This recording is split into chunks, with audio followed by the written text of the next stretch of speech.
Okay, welcome back to the series of Gen AI course.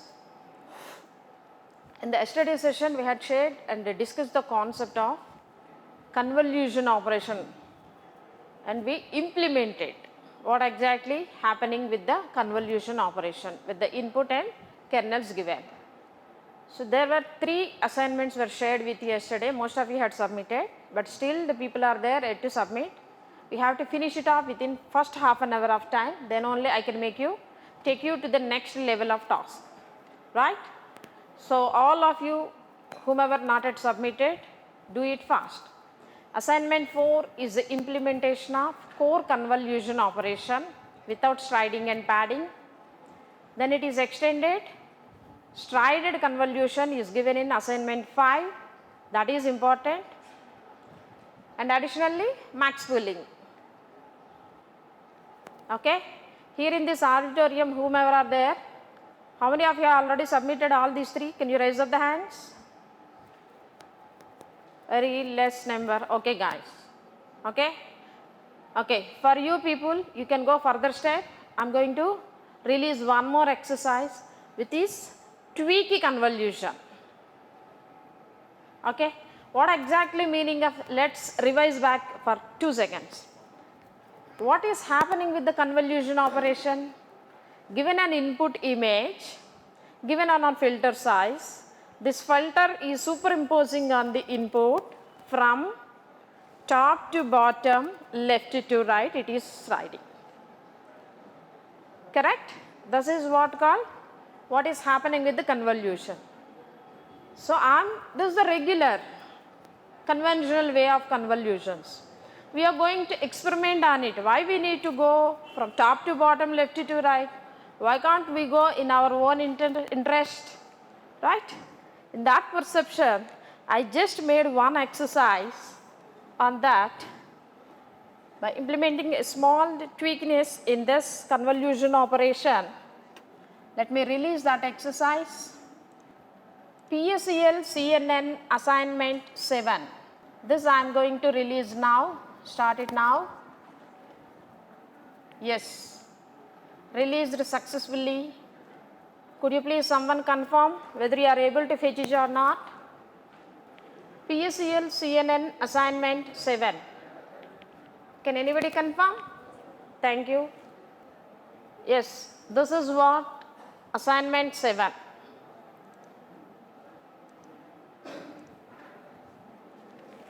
People who have finished 4, 5, 6, please go to the 7th one. Whomever not yet finished, finish off 4, 5, 6 first.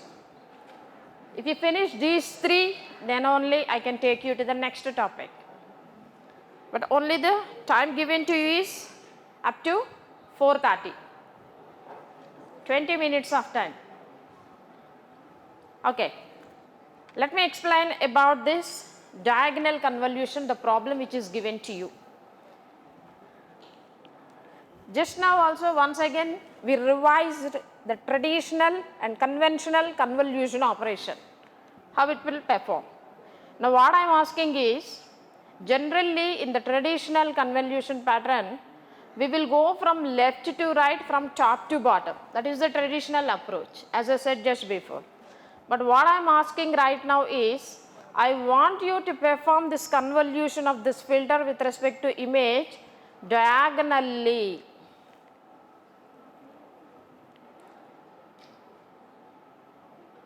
Okay, only diagonally, meaning that, look at in this picture will give you clear understanding of what is my intention and the objective. Here is the 6 by 6 image is there in front of you, of course one channel, right, and a 3 by 3 kernel was taken. If this kernel is sliding on this window, I mean the image, input image, traditional pattern is starting from the top left corner. If striding is provided only one, moving step by step right and one step down and moving reaching to the last corner position. That is a conventional. But what I am asking, do the convolution diagonal. starting from top left corner to bottom right corner. That's it. So with the 6 by 6 image, with a 3 by 3 kernel, how many times you are going to convolve? Diagonally from top left to bottom right. How many times? Anybody? Okay, find it out. You can look at here. For the first time when this kernel is convolving, this is the input region it is capturing, yellow color. So that you will get the computation and the value you are getting here is this one. Top left first element in your output feature map is calculated in such a way. And the next convolving region should be shifted diagonally down. That is the logic. So that it has been highlighted with the blue dotted line. This will be your second convolution operation and the region, input region to be covered. And this pink colors, poppy color is the third convolving region. This is what convolving your input image diagonally. Now write down the logic for this one.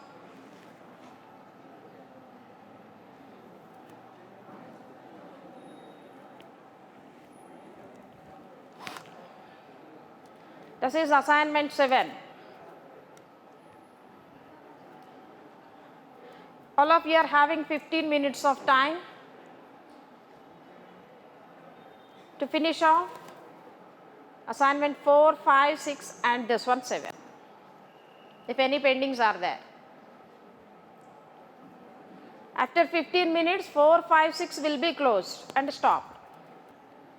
Assignment 6 only 59 gradings, 85 submissions.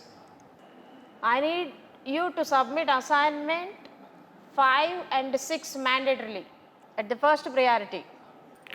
Raise up the hands who is attempting the assignment 7 diagonal convolution. 1, 2, 3, 4, 5, 6, 7, 8, 9, 10. Right. Able to catch up the logic? Try it. You just think of it. That's what I am telling. Traditional convolution, we'll do the convolution process from top to left, striding one position at a time, sliding one by one window, right?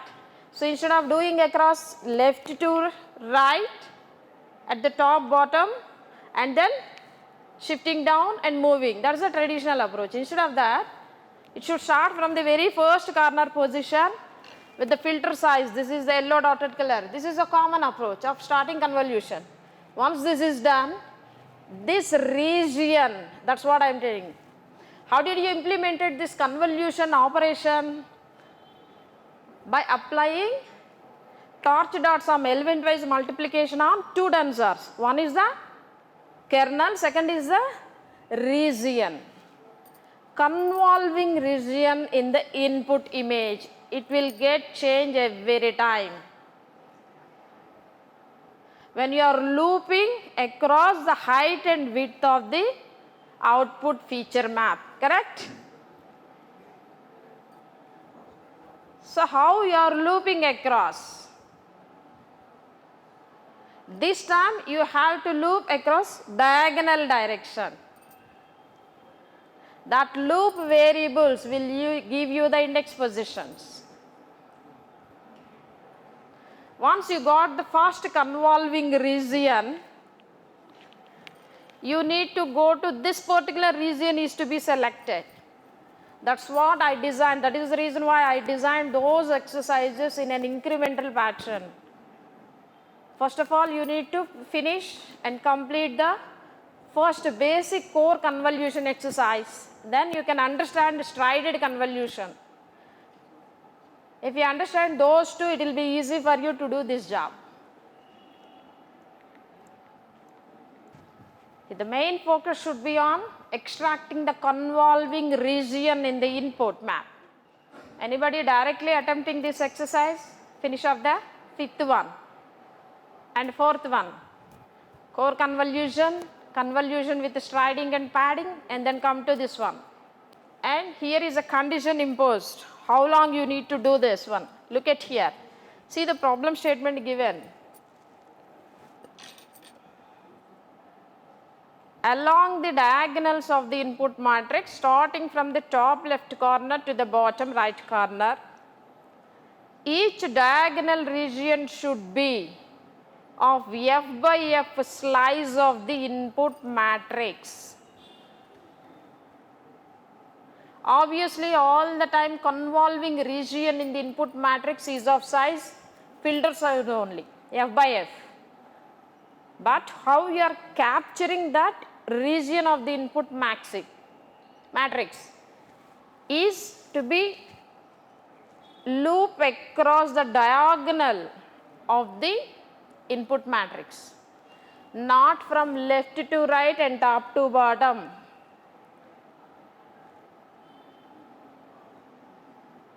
The loop variables and the loop range boundaries that you are using to capture the convolving region has to be changed for this. Okay, what is the condition? The operation should continue until no more f by f regions can be extracted diagonally. If you start from diagonal top left position, obviously you could reach up to this point only. That is the reason why with this shown 6 by 6 input image of 3 by 3 filter, you could be able to do only 3 convolutions. You can't go beyond that. That's what the constraint.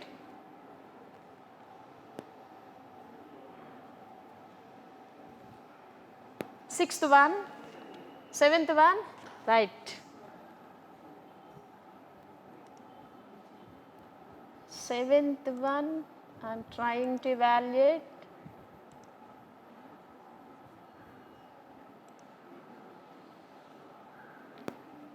Thirteen submissions are there and 1 graded. Very good, Mr. Kushal. You only? Who is Mr. Kushal? No? Very good. Thank you. Hope you are able to catch the logic. For better understanding of the problem which is given, the task is given, I visualized the way how to do the convolution. Very good. I got 4 gradings, 8 gradings, 7th assignment. I am repeating again. Complete the submissions of assignment 5 and 6 mandatorily. Strided convolution and max pooling. Only 5 more minutes I am going to give you. Then I will start. I will move into the next topic. Okay, I will check. Once again I will check what are the submissions, latest submissions with the 6th assignment. Let me check the SPY 5th assignment.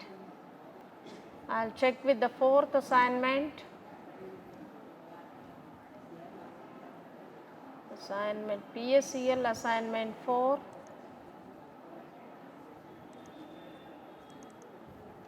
Okay, assignment 4 I got 128 gradings out of 139 submissions.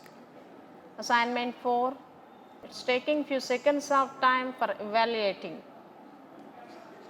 So I could not be able to get the feedback exactly. 6th assignment. And 3 more minutes. I am moving to the next topic by stopping 4, 5, 6 assignments. 3 more minutes only for 4, 5, 6 because I need to go to the next topic. 7th one I can make it accessible some more time. After vacations, I'm meeting you. So most probably there is one announcement. Before that, we finished ANN and jumped into CNN. How many of you are aware of that? So everyone is learning CNN now, correct? Any questions regarding ANN, CNN till now? What you learned? Any questions?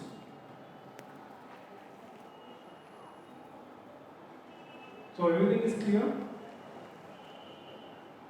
No? very good. So I have 3 questions. Okay? Question number 1, on what technology is CNN generally works on? What is the basic core unit? For ANN, you know, it is a neuron, specific neuron, and you convert that to multi-layer neuron. And then you try to do lot of computational algorithmic to solve computational algorithmic problems.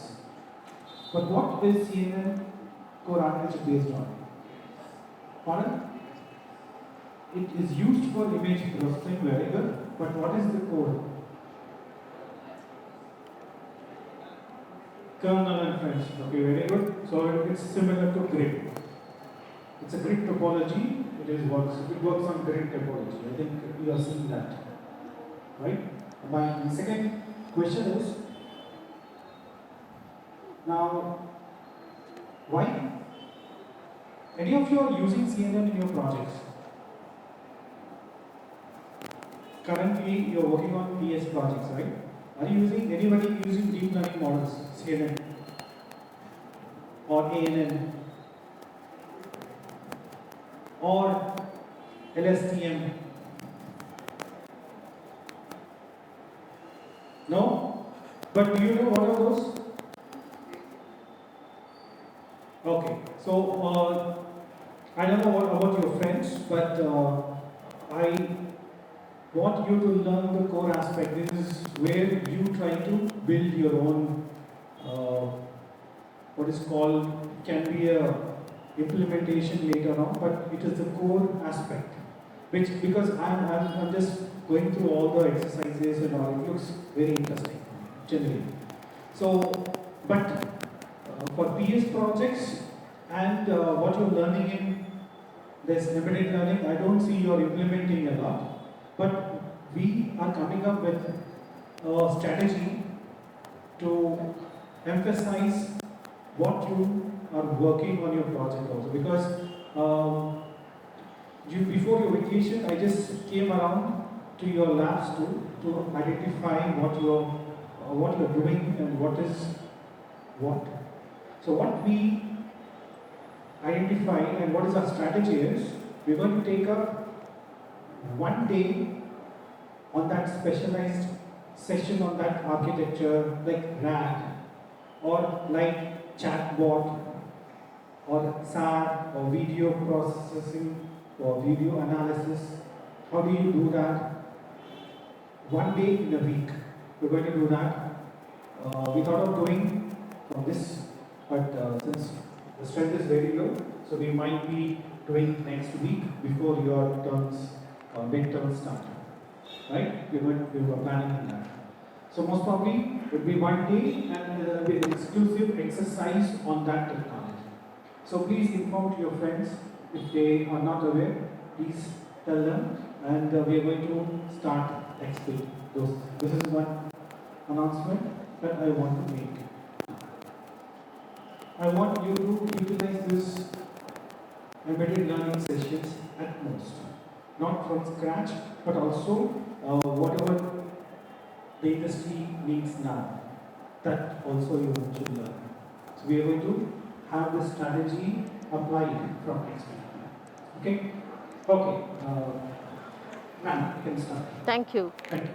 Okay, let it go on. There is a discussion of the topic for 10-15 minutes.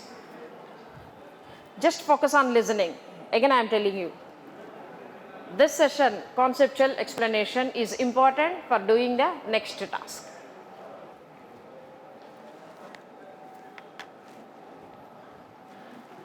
So, where did we stop yesterday? Convolution neural networks, starting with the convolution operations.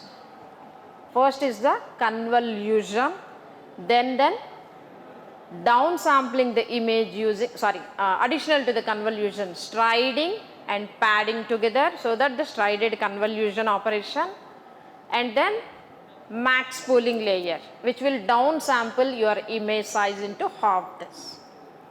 These are the topics that we discussed till yesterday. Now we are moving into the next level, that is called convolution neural network architecture, CNN architecture. Before going to the CNN architecture, first of all we need to understand what exactly the convolution layer. We have already seen how the convolution operation will perform. We haven't yet seen what is convolution layer. Getting my point?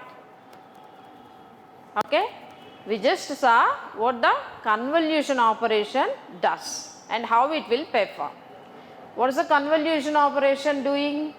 Given an input image and given a kernel or the filter, it will slide across the input image, capturing the convolving region one at a time and performing the element wise multiplication and the addition of these elements together, so that we will get generate one feature map. Done with this? If you apply more the filters, you will get more number of feature maps. That is the convolution operation. Then what about the convolution layer? Let's have a look on this one. So this is the image we have taken. By performing the convolution operation on that image, what you are going to get is this feature map like this. Now the pixel values in this feature map is to be scaled in a proper way. So in order to add and introduce the non-linearity to this feature map, how can you do this?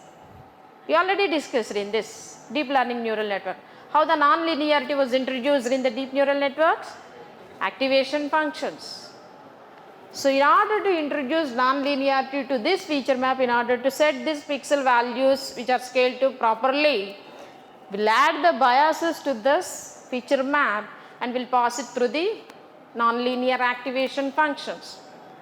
The possible nonlinear activation functions are tanh, ReLU. ReLU is preferable when we are working with the convolution neural networks. So with this, what you are going to get is this image.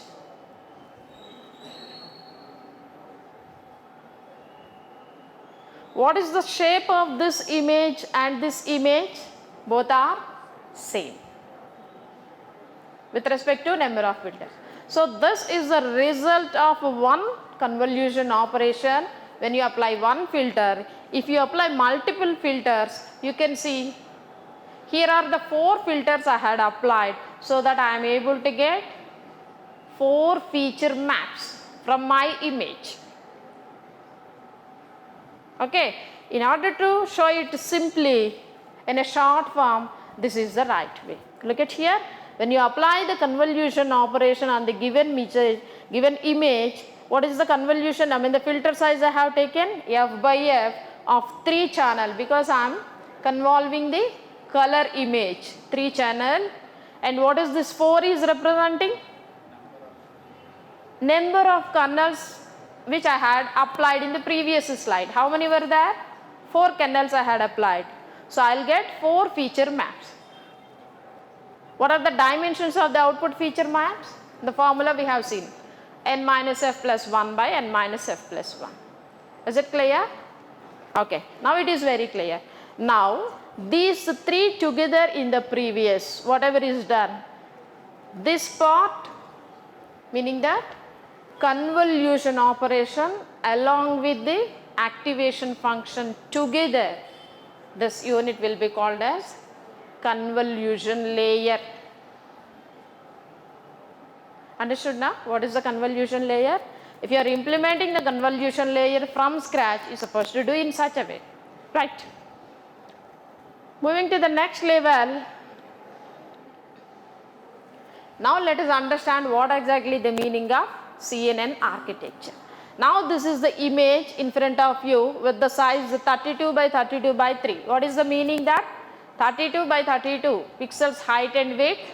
3 is the color channel representation of this image. When it is given to a convolution layer of Look at here, 5 by 5 by 3. What does it mean?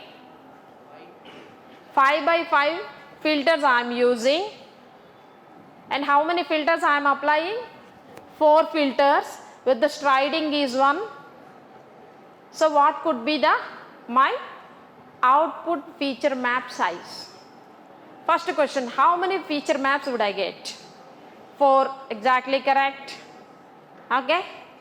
Now tell me what is the size of my output feature map and shape. Now tell me the size of the map. Shape already you are telling 4 feature maps I am going to get. Now tell me the size of the each feature map. So we just apply the formula. Striding is taken as 1. Assume the padding is also. And tell me what is that size.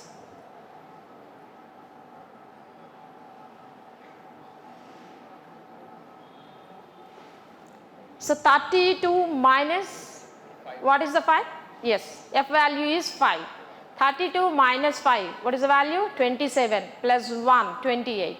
So I am going to get the image 28 by 28 with channel 4, meaning 4 feature maps we are going to get with this convolution operation. This you have to listen carefully. If you listen and understand it, you can implement the next task, right? Next, when it is passed to the max pooling layer, whose job is downsampling the image into the half the size. What I said?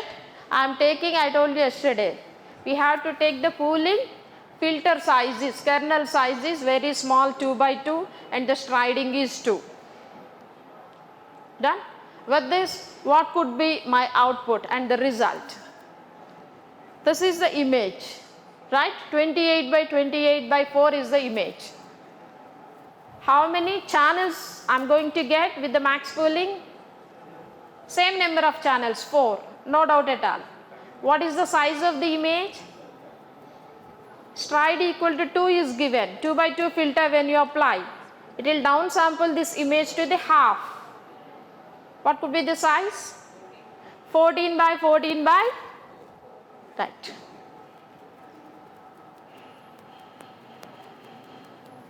Now, this, if you observe carefully, I labeled it as convolution 1 and max pooling 1.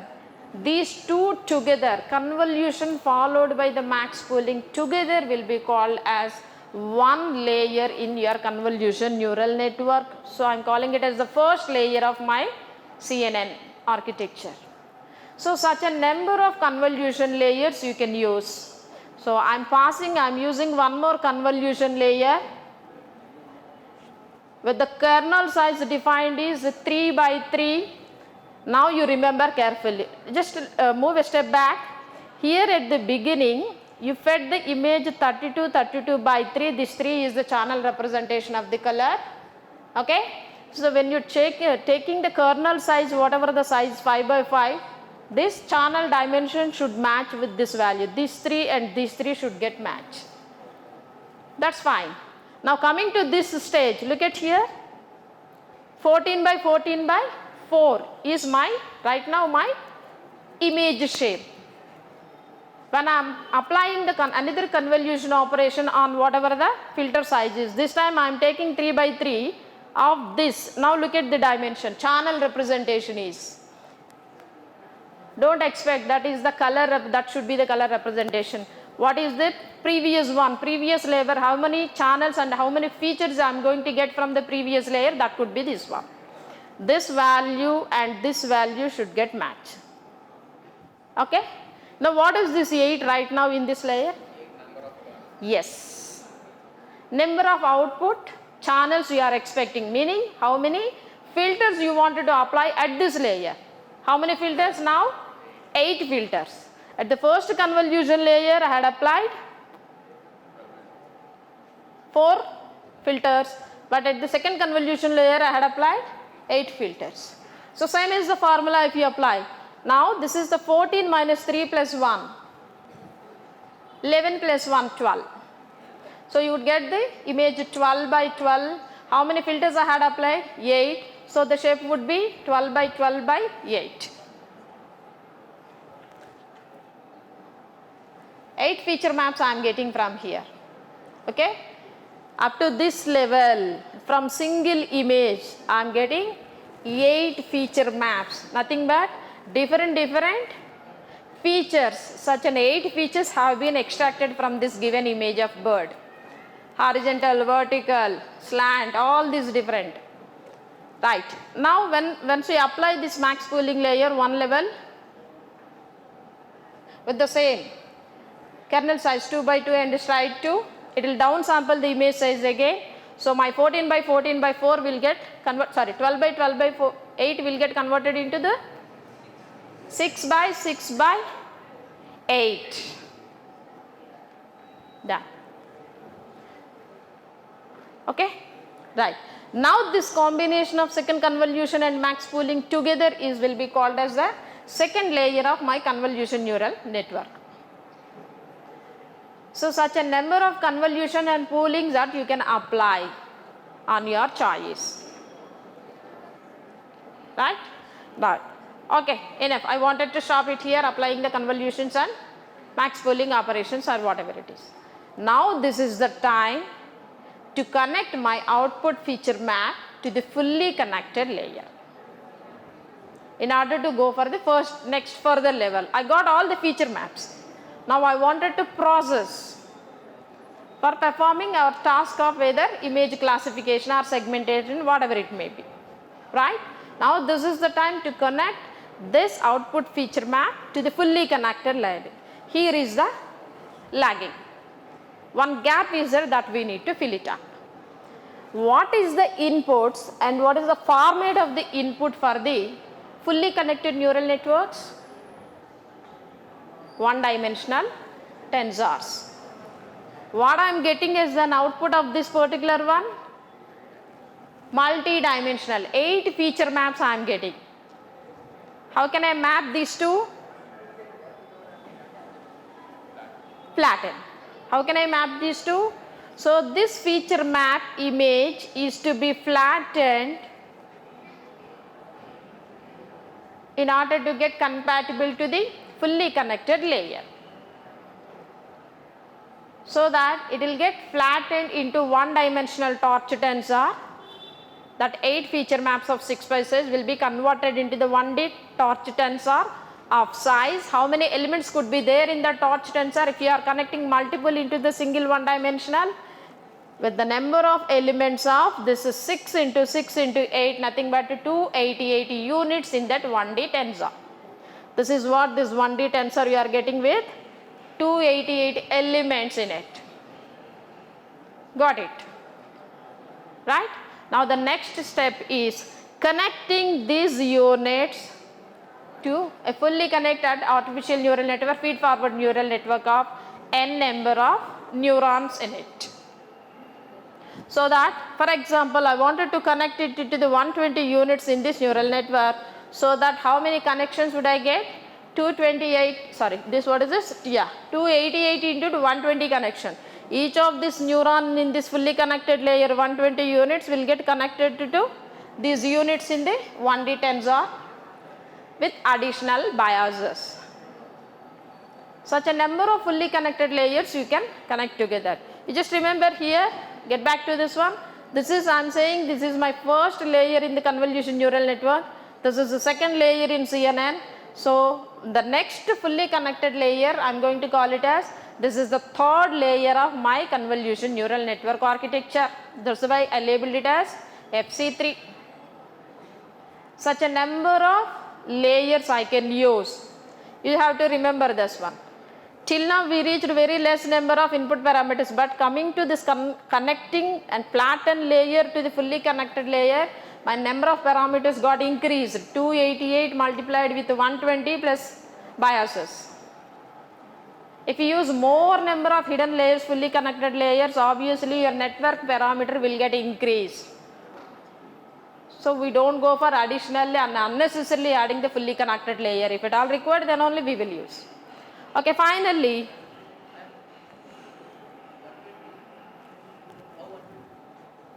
how? 120 is just I defined. No, this what 288 units of this 1D tensor get connected to the next layer. 288 is the input. 120 is the hidden units. Okay, 288 is your inputs, meaning that your image is being converted into the 288 parameters.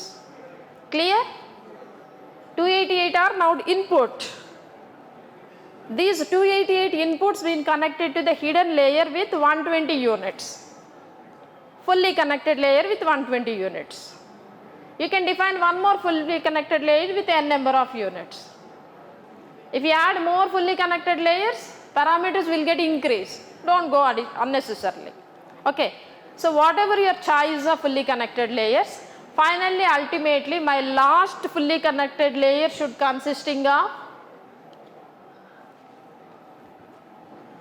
one output node which will classify my task. So the last node must have the activation function, whether it is a sigmoid or the softmax, depends on your number of classes to be identified.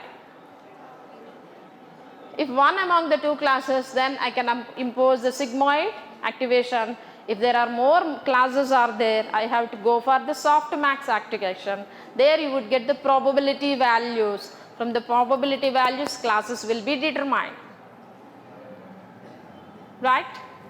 Okay. Now this additional point is, what this is giving is called a label for this image. It is assigning some label, bird or dog or something else.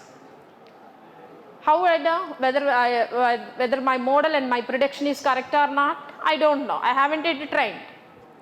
So what's supposed to be done? This predicted label is to be compared with the original label of this image in order to get the differentiation. That is what called loss you are calculating, error you are measuring.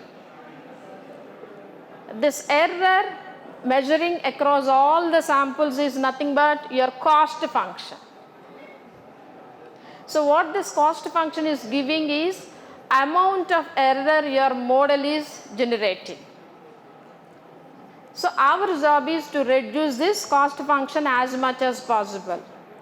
How can you reduce it? By training my model. How can you train your model? What is the meaning of train your model? How can you train your model? The answer is back propagation. That's what you did in the deep learning algorithms. Okay?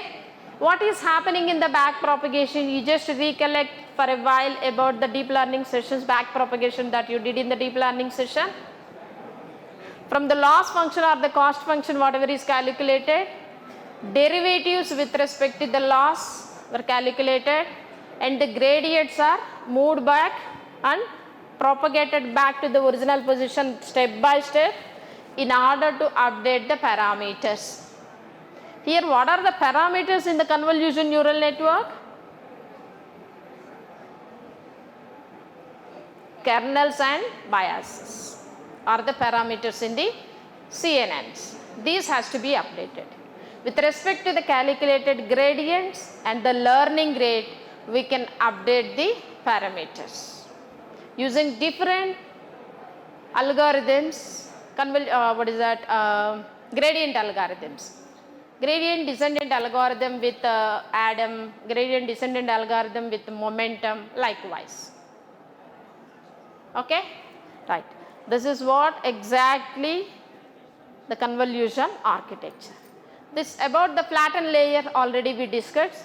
What is the purpose of this flattened layer? Is resultant two-dimensional array or torch tensor from the pooled feature maps to the single long continuous linear vector. That is the job. It has to be converted into the one long continuous vector. That is the job of the flattened layer.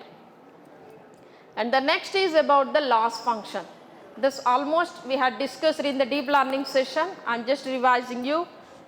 So different loss functions we can apply. For the task of classifications, we can use either binary, cross entropy is the loss function supposed to be used. If it is a binary classification task, binary cross entropy. Multi-classes are there, simply multi-class classification problems, you can use this one. The formulas were given to you. Now for the task of regression analysis, mean square error or mean absolute errors. Mean square error is the preferable one. Loss functions. Done. I'll take you to the next hands-on session.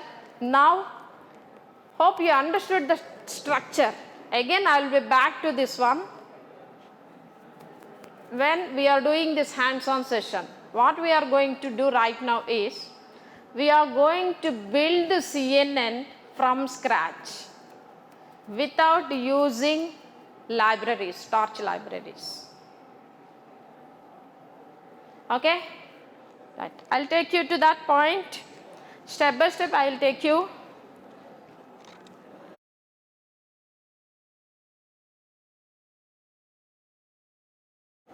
Okay, as I said, I am going to stop assignment 4, 5, 6 now. Why I am doing this is, I am going to reveal the code and the solution for the strided convolution and max pooling. So, I am stopping those two exercises now. So, evaluation is done on 7. Okay, assignment 7 I got 52 submissions, good number. Let me check for few seconds. Assignment 4, gradings as of now, assignment 4. Stopping this assignment 4 now. Done. Yes, assignment 4 stopped. Now I am checking assignment 5. Assignment 5, PLS, PCL, CNN, assignment 5. Done. Now let me check assignment 6 once again. As of now, 82. PSEL CNN session 4 practice notebook I am releasing. Released successfully. Could you please all of you fetch that notebook? Away. Leaving aside. And 6 has been stopped. Okay. Could you please confirm, are you able to access the session 4 assignment? Sorry, practice notebook? Right. So look at this. The task is, we are going to build the CNN model from scratch using PyTorch. We are not going to use any libraries. So the steps to build the CNN model is, first thing is, you need to define the convolution and max pooling operations. We already done in the previous sessions and you had submitted as an assignment. The same is provided in the codes, first code cell itself. Could you please have a look on this?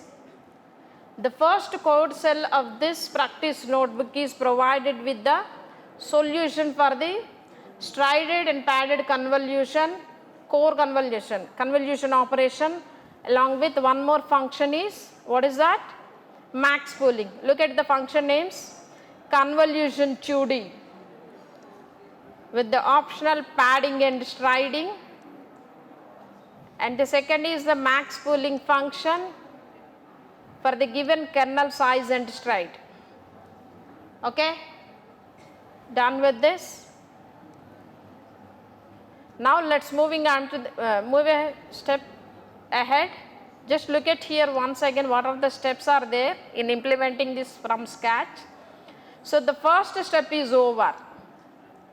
We already defined the convolution and max pooling operation successfully, and now the second step is, we need to build the convolution layer with both the forward and backward operations. Obviously we need to train our model. As of now I haven't yet discussed the back propagation of convolution neural networks. Don't bother about it. For today's session we are going forward direction only. Once I explain the concept of back propagation in convolution neural network, we will be back again to define the backward process of each of the layer. Am I clear all of you? Done. So, and the next thing is max pooling along with forward and backward. We already defined max pooling operation. So, we can go forward. So, backward let us learn afterwards. BCE loss function, binary cross entropy, the same thing you have done as a practice in the deep learning sessions. Hopefully, you can do this. And the dense layer, I think you have done this dense layer implementation also along with the forward and backward pass, right? Yes, I saw that.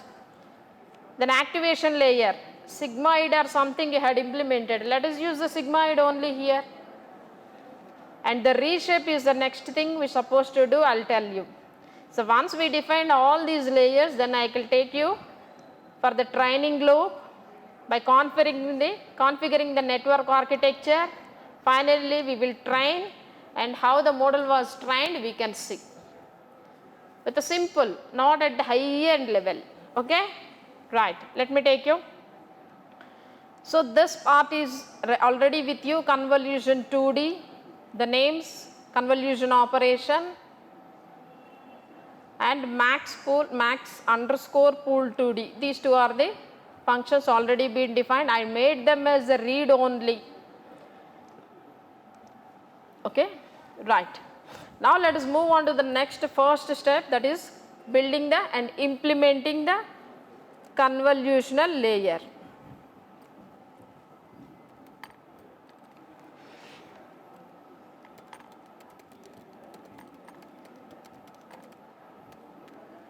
Is it visible to all? Do I need to increase the font size more? I mean to say zooming. Okay, hope it is more visible too. Good. So, I am going to start defining classes. What I am doing is I am building my convolutional class. I am taking it as the name convolutional. Please use the same class names and variable names so that it will be easy for us to trace it if you are facing any errors or issues. Okay? Because it is a hands on, not the exercises. Convolutional, right? Now tell me, am I doing correct? Did I define this class in a proper way? Any mistakes are there? Parentheses? Can I put or can't? Is it valid or not syntactically? First answer my question. Not valid. That is your answer. Anybody? I tried to define my own class in Python. Not even PyTorch, Python itself. Convolutional followed by parenthesis. Is it syntactically correct or not correct? He is saying not correct. Now he changed his decision. What do you say? Okay, because I am asking repeatedly, you are changing your answer, right? You just try to know whether it is syntactically correct or not. He said not. No, it is syntactically correct.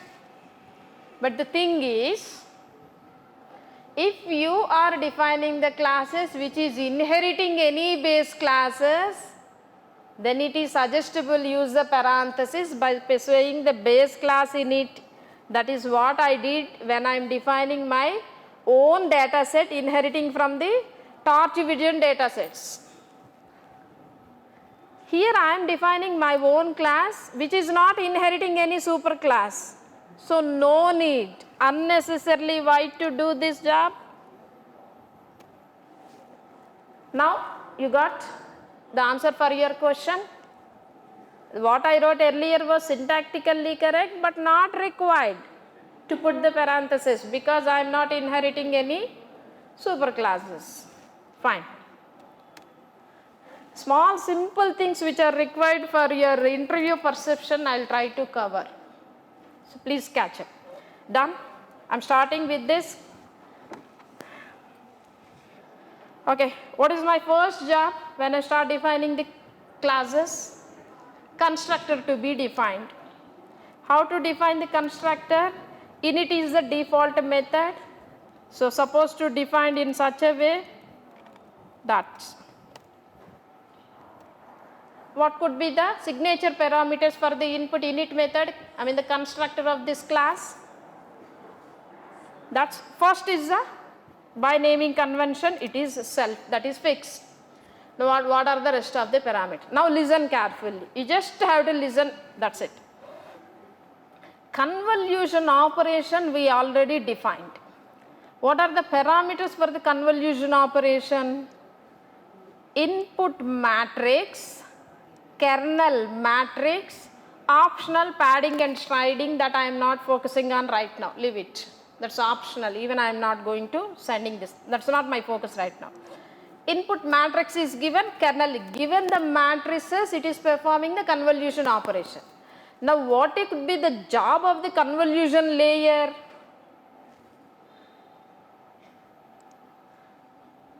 That you can get it from the same image what I shown just before. Where is my image?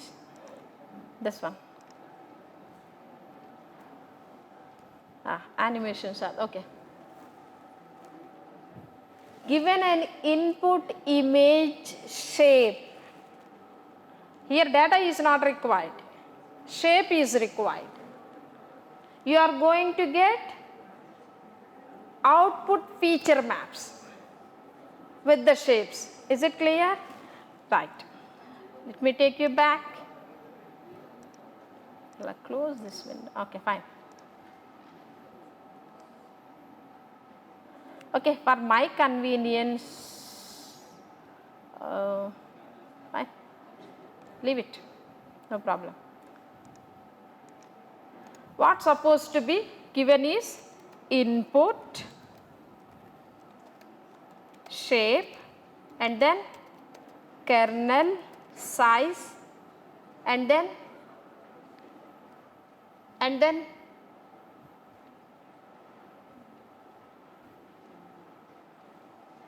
I'll take you back again. Given an input shape, I'll zoom it. Is it visible? Only first beginning portion is sufficient. Okay. Yes. Given input shape and the kernel size. And what else is needed? This one. Number of filters that you wanted to apply. These three things are required for you. If you wanted to perform convolution operation, I mean the convolution layer.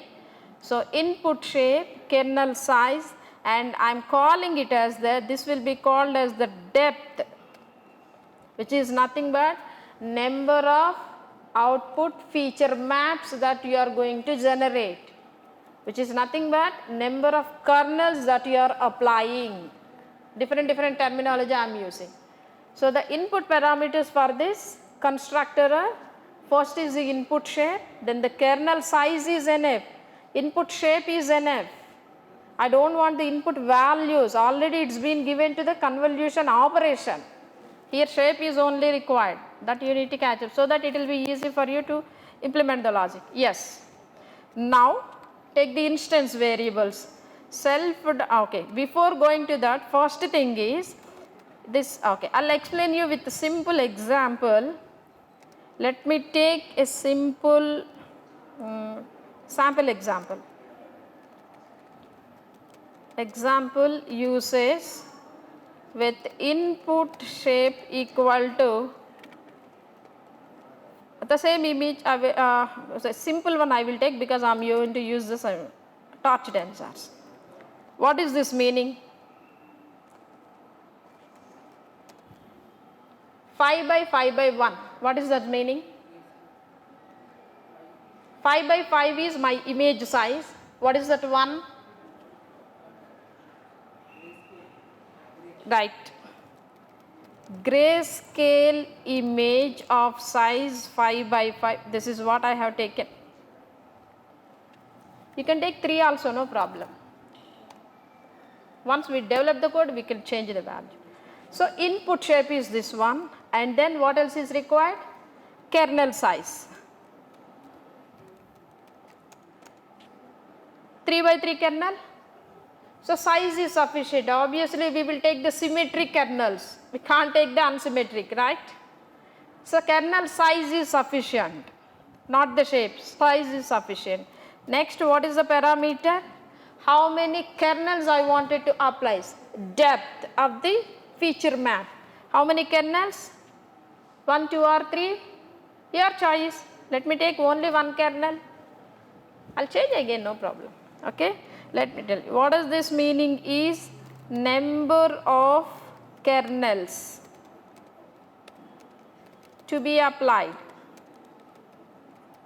So if I pass this, all these parameters, what this input shape, kernel size and depth to the convolutional instance which I am creating, by passing this class, I can create what is called convolutional layer. This is what I wanted to do. Getting my point?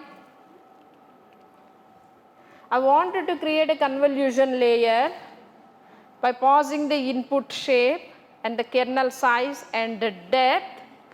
In such a way, I am going to define my convolutional class. Let's move back to this previous code cell, the original code cell here. Okay. Now, here I am having the input shape is the parameter which I am having from the inputs. What is this input shape from this figure? One more point I would like to tell you. Listen. So here the shape we are discussing and using the notation that we are using till now, even with the lecture sessions also, height, width and channel. But just to try to recollect back, when you apply the torch tensors to an image, meaning that an image is being converted into torch tensor, what is the shape that you got in the very first class? How the dimensions were there?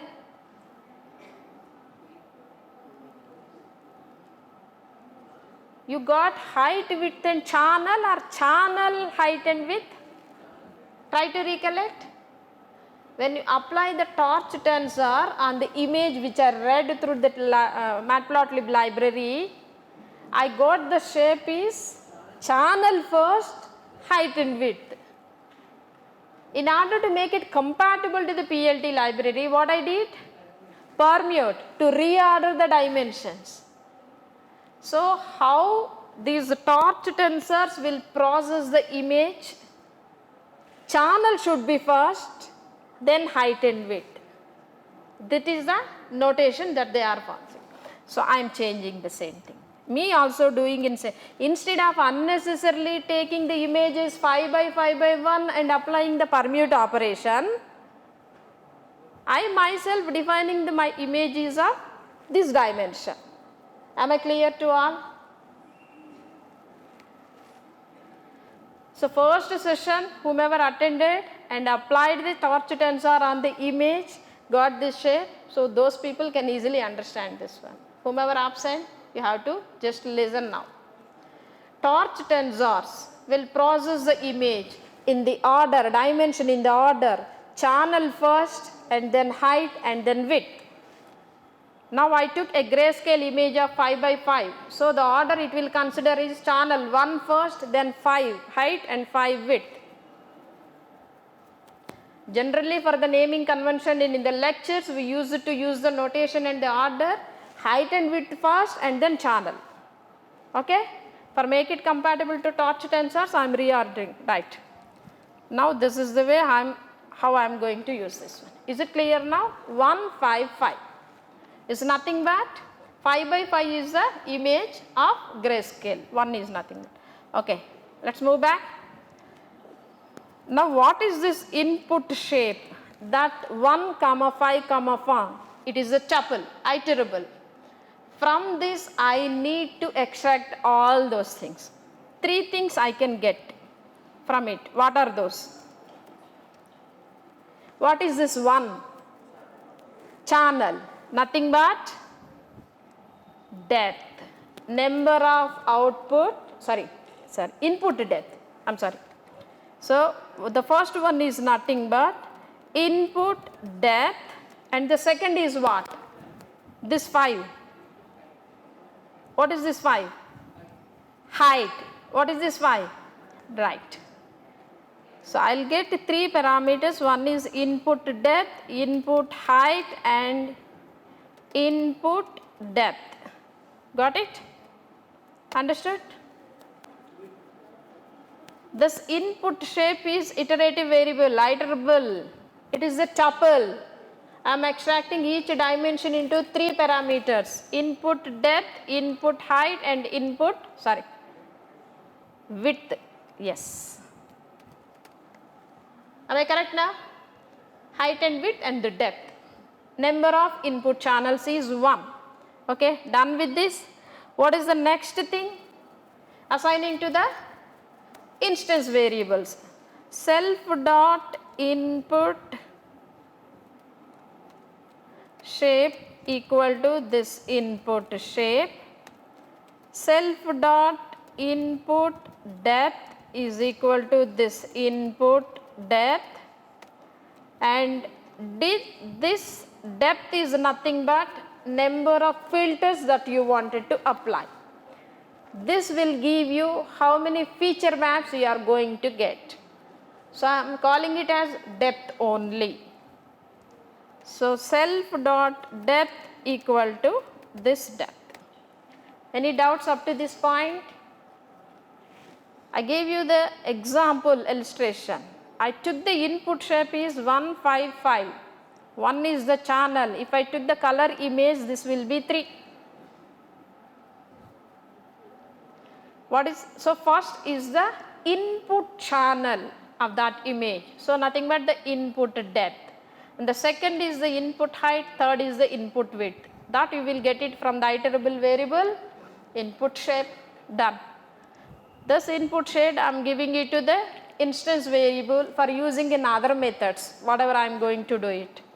And input depth I am taking, and this depth is nothing but how many channels I am going to get it. Output feature maps I am going to get it. If you want, you can make a comment line here, number of feature maps. This will indicate number of feature maps. Up to this is okay. Now what I need?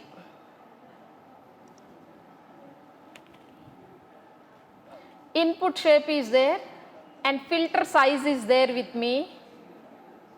Number of filters, this 4 is there. Of course, this channel is, I have taken it as the grayscale 1 and 1. So this 4 is nothing but my depth parameter, right?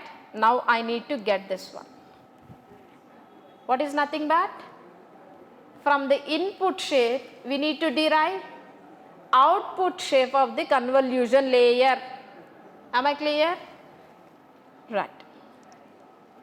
So self dot output shape. What is the output shape? Anybody? You already, you know that one.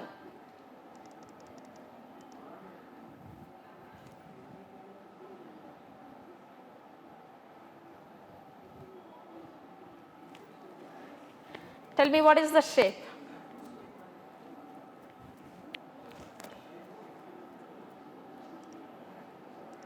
(28 by 28 by 4). As I said, the order channel should come first. How I am taking? Channel first and then height and width. So you have to consider it as 4 by 28 by 28, assuming example. 4 by 28 by 28. What is this 4? Depth. How will you get this 28 from 32? How did you got it? The formula 32 minus this 5.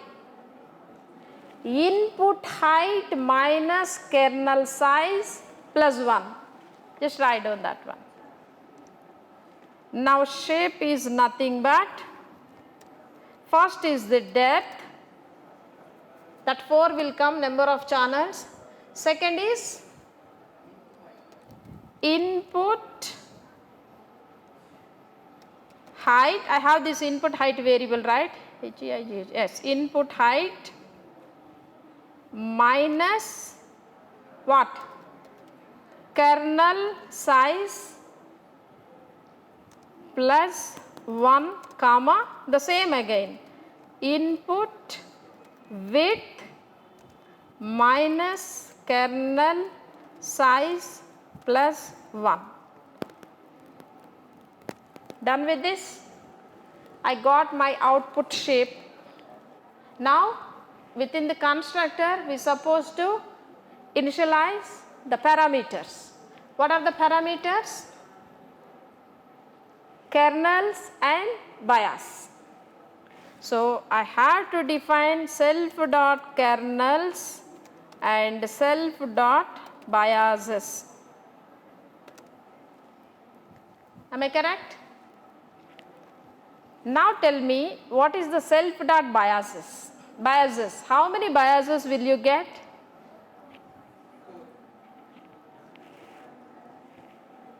4. If you want, I will take you back to the previous slide, yesterday what I shown, this one.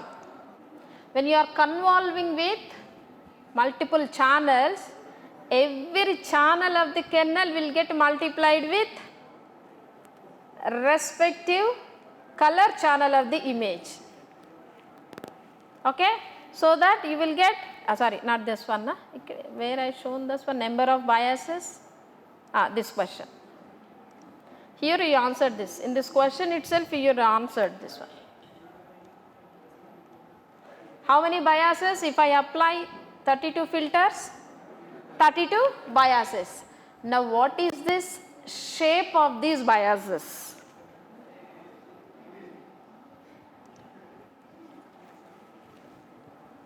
If I know the shape of the biases, I can initialize these values. So how I am going to do this? Random numbers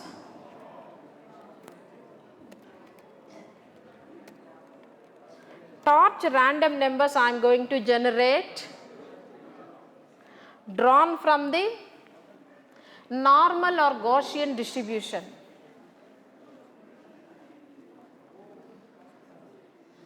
Okay, torch at random I am going to use. Now tell me what is this dimension of these biases. If you capture the biases, it will be easy for you. So D type of, the type of the elements, the values could be torch dot float 32, because 32-bit floating point values are very compatible to the neural networks to maintain the precision and memory usage in a proper way. So which type of value it is going to take? 32-bit float values we are taking, that is fine. Now what is the shape of this random? To say for the biases, that is important. Now this part you need to fill it up. Anybody? Which is nothing but equal to this output shape. Yes or no? Whatever the output shape, number of feature maps that we are getting with respect to the size, those number of biases is going to be applied. So this is the shape supposed to be specified. We already defined with the variable output shape, which is iterable. So I wanted to unpack that dimensions and pass each one as individual dimension to this method. How can I do this? What is the Python operator supposed to use to unpack an iterable variable? Star. Good. I can't see my keyboard. Okay, self dot output shape. So how we are defining our biases, which is nothing but the same as the output shape. Number of feature maps it is going to generate it.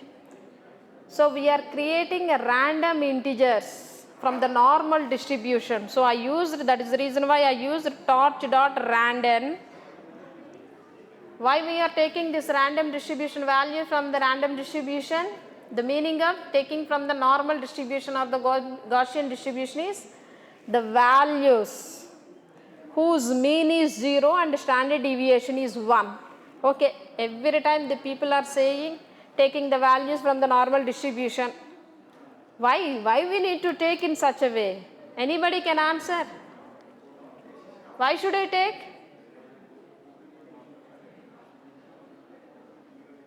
Hopefully I am expecting answer from this auditorium, at least one person. Every time we are saying take the values from the normal or Gaussian distribution whose mean is 0 and standard deviation is 1. Why? Why we need to take? What is the necessity? Here are the people are there who are implementing very high complicated neural networks, who are working with LLMs, VLMs and RAG applications also.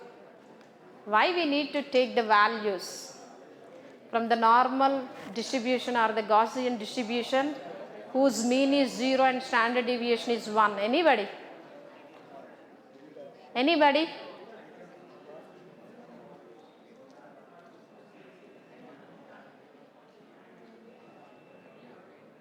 Anybody? Can I expect this answer at least tomorrow? I want you people to do some sort of research work, at least at some level. If somebody asks the question, at least at that moment of time, try to search for answer. Somebody.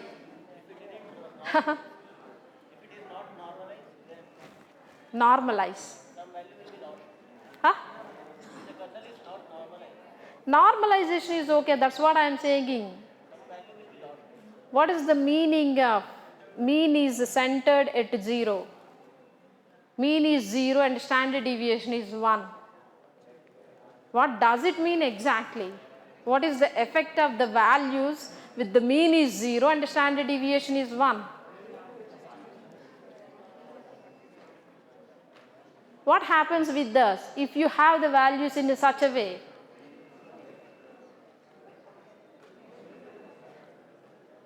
This is nothing but what is this step? Biases I am initializing. Generally when I work with the NumPy arrays or the TensorFlow, I use it to initialize with the zeros or ones. Why I am not doing that step and taking the values which are randomly taken from the Gaussian distribution or the normal distribution, the meaning whose values mean is 0 and standard deviation 1. Why I need to take like that? Okay, we'll see how many of you will respond at least tomorrow.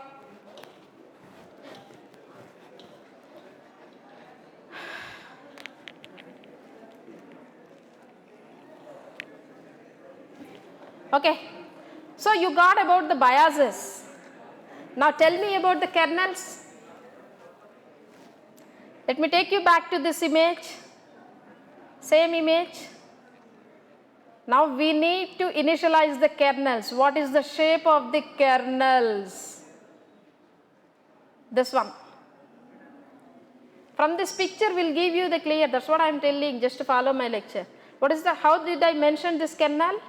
5 by 5 by 3 by 4. What is it? 5 by 5 is the kernel size. The 3 is input channel information, input depth. What is that 4? Number of output feature maps. You just reorder as per the convenient of torch tensor. So consider it as 4 by 3 by 5 by 5.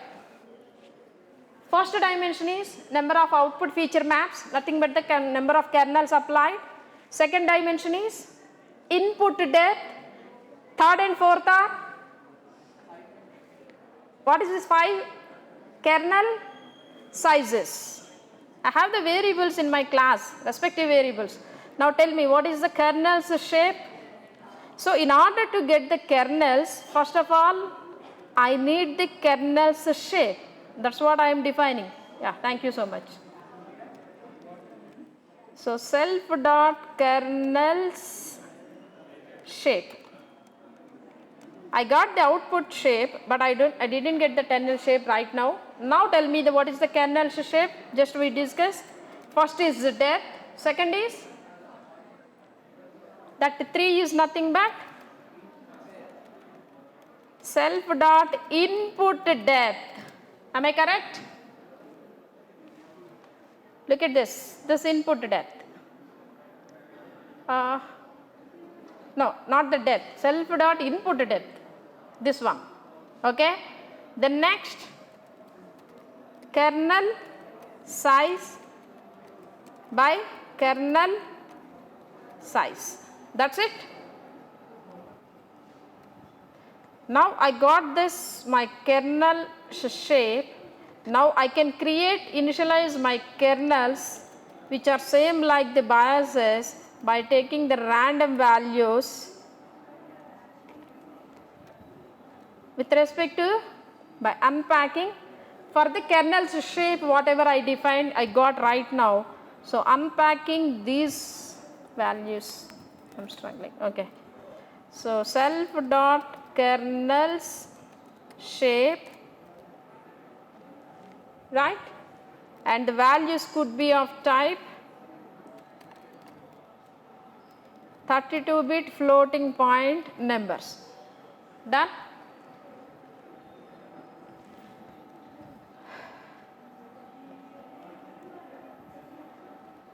Any doubts up to this point? Okay. So I defined my constructor well, I feel so. Next step is I want to define a forward method which takes 2 parameters. One is the self and second is what? Second is what? Input. Now the matrix should be given to this one. Input matrix should be given to this one. So let me take you back this example uses so that you can understand well about this. Once I got this convolution layer, now I need to define my sample image which is 5 by 5 random tensor. So how I am taking, could you please see, input data equal to torch dot random of shape is input shape which already I defined. This one, image of this dimension I am creating now with the help of random torch tensors. This step is creating my image now of 5 by 5 of single channel. Once this input data, if you pass this with respect to the forward method of convolution layer which is not yet been divided, I'm going to do that. I'll get what is the result output of my convolution layer operation that I can see as a result of forward output.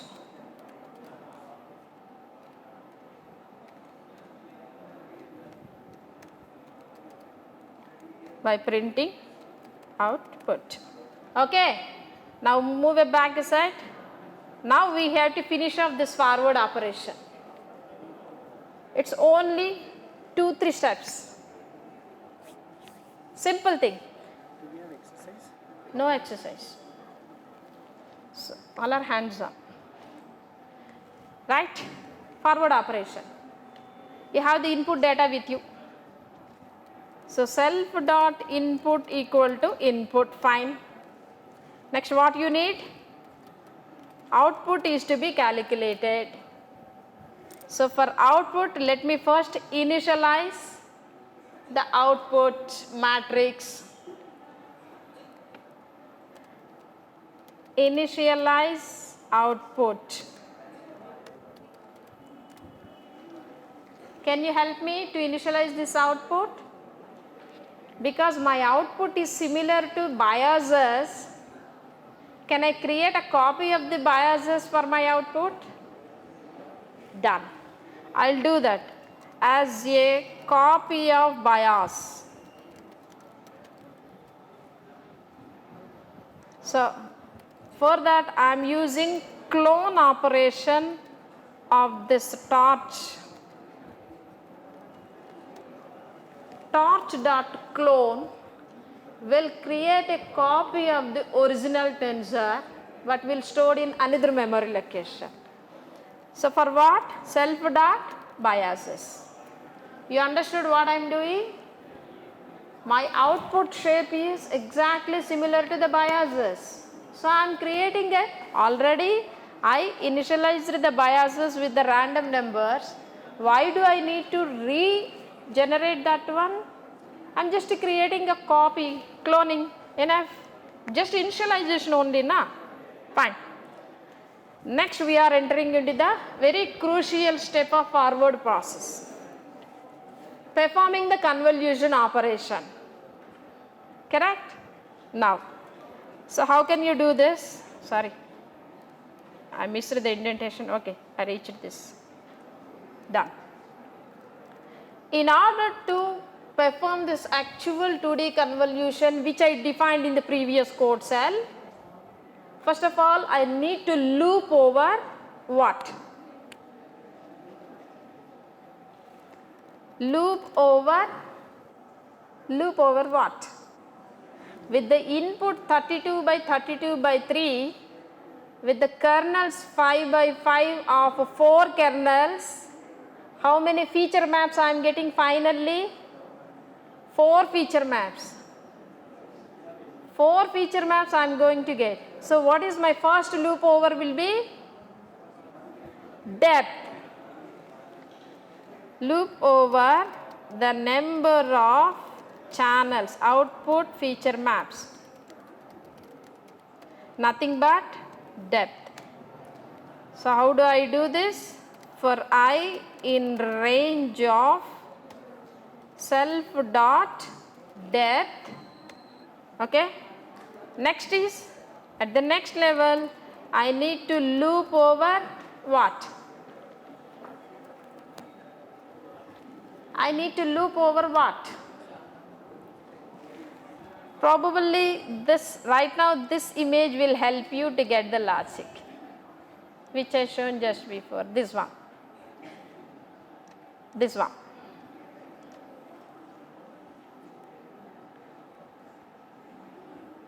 First loop over is across the output feature maps. Next loop over is across how the convolution is happening with each kernel with respect to corresponding input feature map, right? So loop over each input kernel.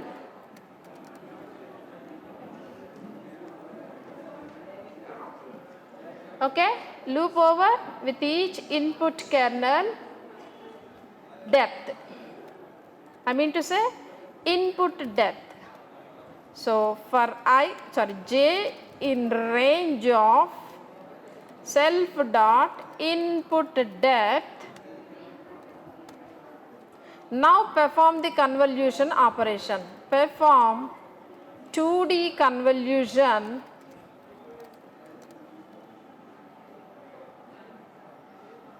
in between what? Each kernel, each input kernel with the respective, I mean to say not use the input channel, each input channel with respect to the corresponding, what is this input channel? The variable is j. Okay, convolution between each input channel j with respective kernel of ij. Am I correct?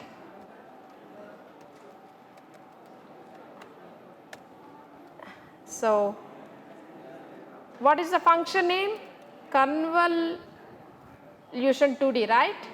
How I define this function name? Convolution 2D, right. Come to this part, convolution 2D of, is this d small or lowercase or uppercase which I define? Yes, convolution 2D.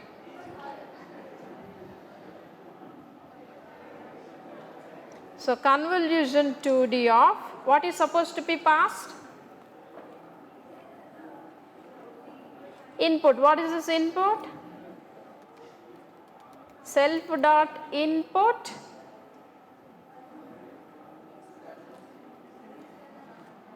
already defined na?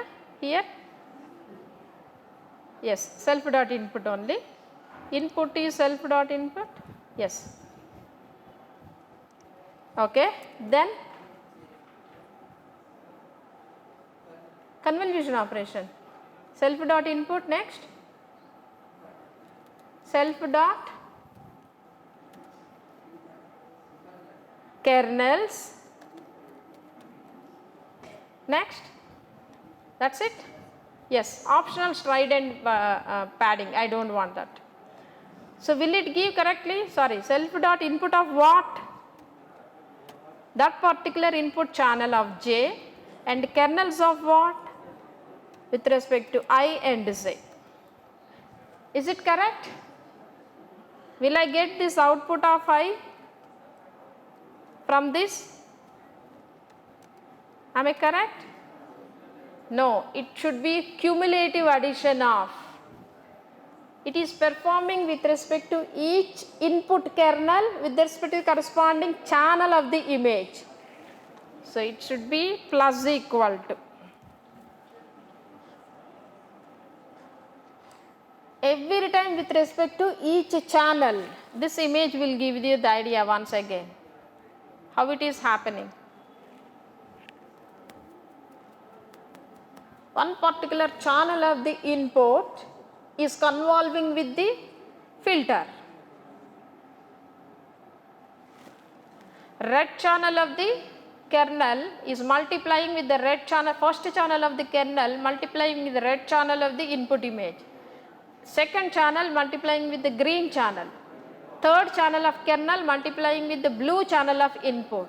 And all these things were added, cumulative addition. This is what we are doing here. Output of I plus equal to convolution 2D of this one. Okay. Done with this, try to run this code cell.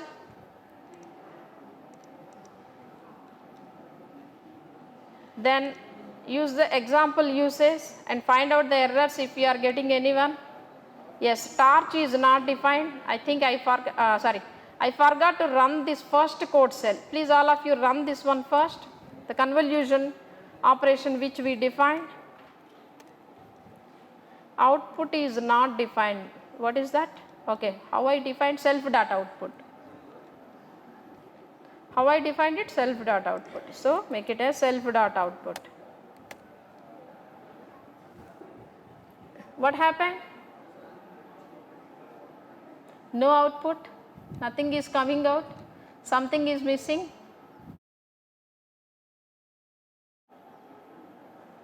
Across the depth, output feature maps. Yes, I should return this output, self dot output.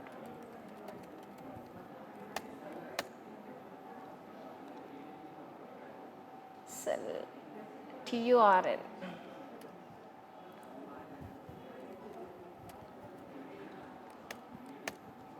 Got it? Okay. Just check the shape of the output also.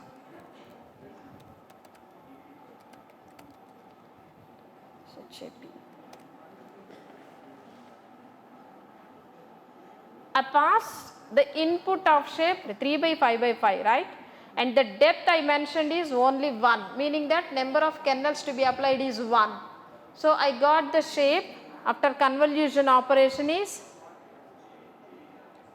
what is the kernel size I defined? 3, 5 minus 3, 2 plus 1, so 3. My output image size should be 3 by 3, I got it, and the number of channels I mentioned is 1. So, the output shape is only one feature map I am going to get. So, the shape is 1 by 3 by 3, got it? Okay, you just change these values, color image, kernel size 3 and depth is 5. Yes. I am done with the forward pass of convolutional layer. Any doubts up to this point? Okay. We will go to the next step in the next class. In the same way, we just did the forward pass. We have to define one more method in it, that is the backward.